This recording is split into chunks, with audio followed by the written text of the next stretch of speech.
Hello and welcome to immudb. In this video we're going to see how to get started with running immudb on top of Docker. Anywhere where you can run Docker you should be able to run immudb. Immudb is an open source immutable database, and let's see how to get started.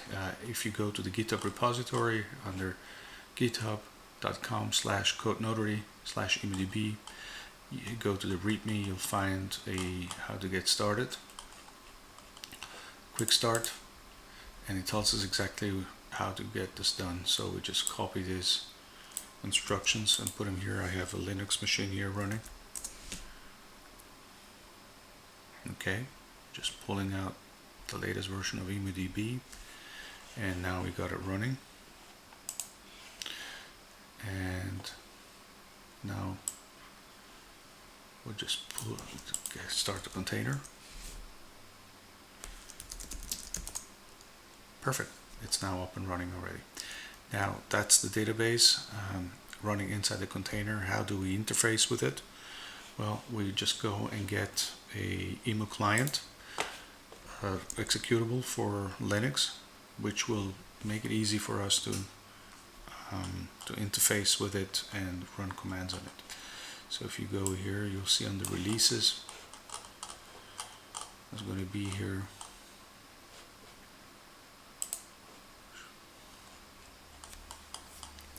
emu client for Linux, that's the one.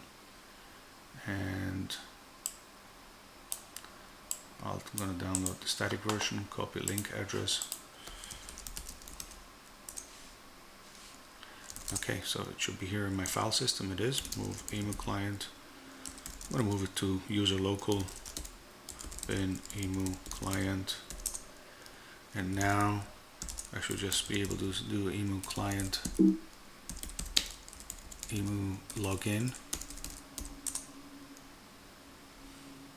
Oh, need to set it executable, of course. Perfect. Repeat. Login immudb. Password immudb. Of course you can change it and should change it to ensure proper security, as it's telling us here to do. And now we can actually start using the database immediately, which is still running inside the container. You can see here.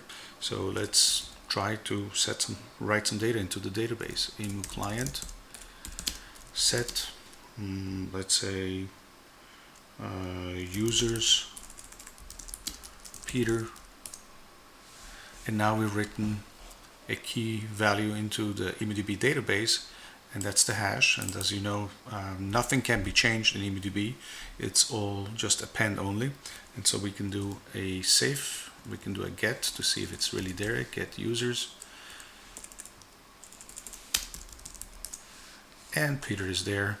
So now we can do emu client save get to see if it's untempered, and tells us there is one transaction in there, verified, yes, it's untempered, because obviously it's only us running right now on the system. And I can do one more, set users Joey, and now we say save get users, and we see the latest transaction is Joey. Now if we do a emu client history users, we'll see all the transactions for this key.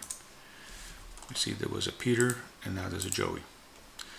And we can of course now also do a logout, but that's about it. Emu client can also be scripted, so you can use it inside the bash script to write and read into immudb if you don't want to use any of the immudb SDKs for Python, Node.js, Java, and Go.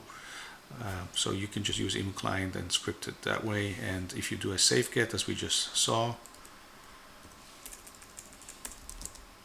you also get the verification of a no tempering, which you should always check for. That's it. Thank you very much.